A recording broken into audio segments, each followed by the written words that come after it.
Hey guys, thanks for joining me again in my shop. What I've got here is a 12 volt Dewalt lithium ion drill, and the battery pack is dead and it won't take a charge. So after doing some investigating, I discovered that 2 of the 3 cells were bad. So what I'm going to do in this video is show you how I replace the 3 cells out of this pack. I'll show you what you need to do, and I'll show you how I did it. So stick with me.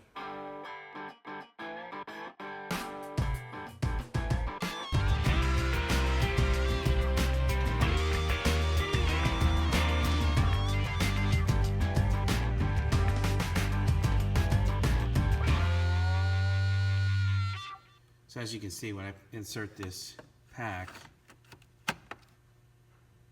it gives 1 flash, and that's it.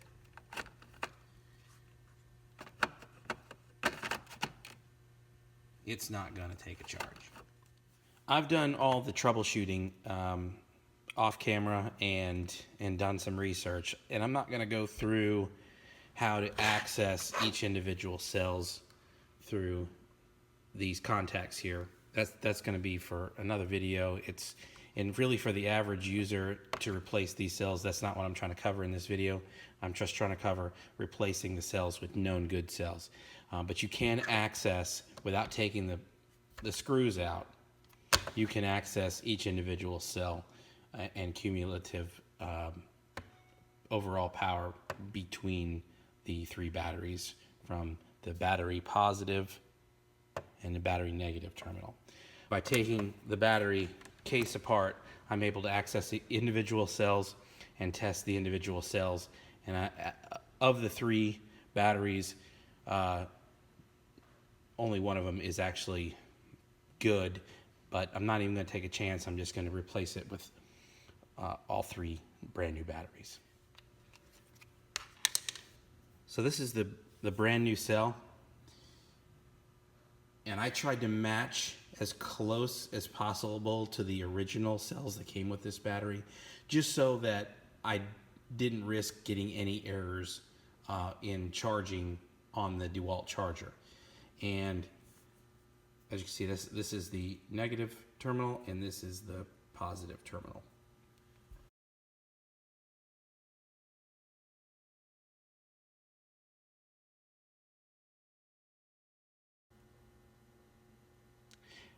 Uh, 3.62 volts, and they're all within about 0.3 of a volt from one another.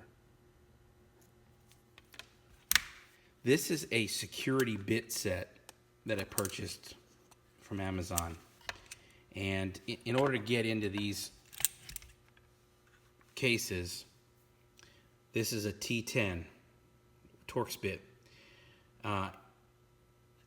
You can use a regular Torx Bit on this 12 volt lithium battery. I'm not sure if they've changed it to the security bit that you can get on these 20 volt batteries. I don't know if you can see it on the camera, but there's a small post that makes it impossible to get a regular Torx Bit in there. You need the kind that have the hole in the center. That's going to be for this battery that I have.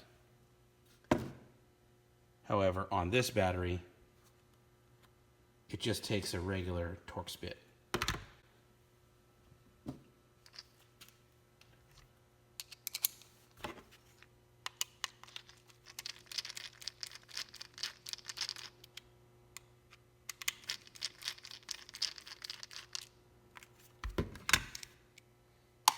Try not to lose these screws.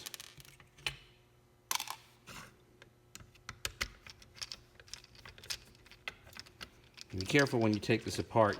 You don't want to do this on carpet or anything like that. Do it on table, workbench. And in this particular case here, you open this up, there's a spring in here. Keep that spring separately.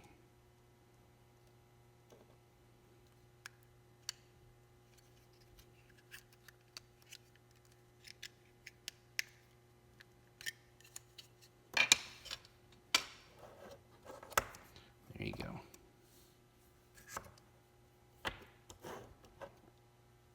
Now, when they built this pack, they spot welded these terminals onto the battery terminal.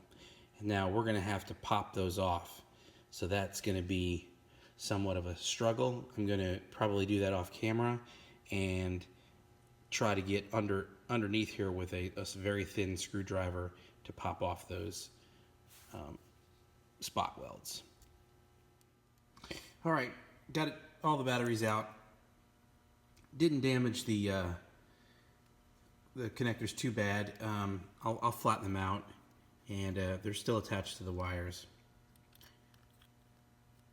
That's all you'll want to do. And I used a small razor blade to pry up the very ends, and then a small screwdriver to just work it back and forth and finally break those spot welds.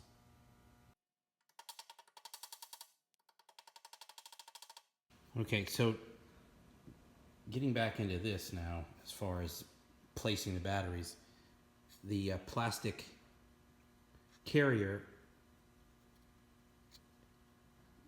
it denotes exactly what the polarity needs to be.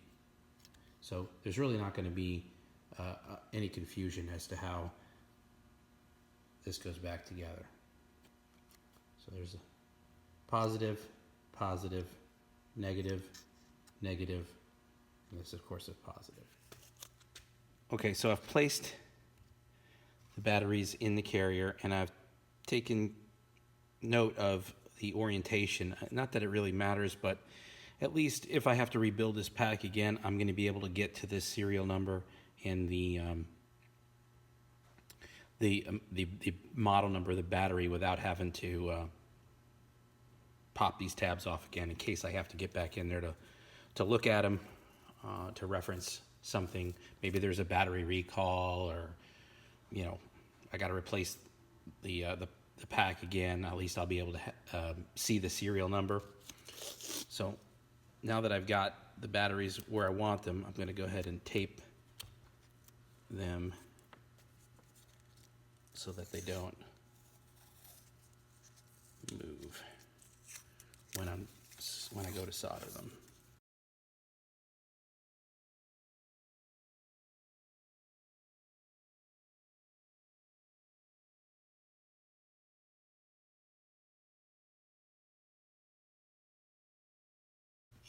It's just standard electronic solder and electronics flux.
Okay, well that was a success. All right guys, well that wraps this video up. Appreciate you hanging in there with me. I hope this inspires you to get out there and fix something that you have that may be broken, or even a drill battery like this. This was a fairly easy project. I think pretty much anybody can do it if they have a soldering iron. Even if you don't have one, maybe you can borrow one from a friend, or they're actually pretty cheap. but it restored this battery back to its original value and gave me an extra battery. So I'm pretty happy with the way it turned out. So I want to thank you for watching, and I want to thank you also for watching all the previous videos that I've put out. And I'd like to encourage you to go to YouTube and watch some of the other videos that I have. There's quite a few of them. Actually, I've got 29, I think, now, total videos that I've done. So check those out, and if you like this, if you thought this helped you out, give me a thumbs up, leave me a comment, send me an email, whatever. And if I can help you any further, you know, feel free to get in touch with me, and I'll do the best I can. Thanks again for watching, and I'll catch you on the next video. See ya.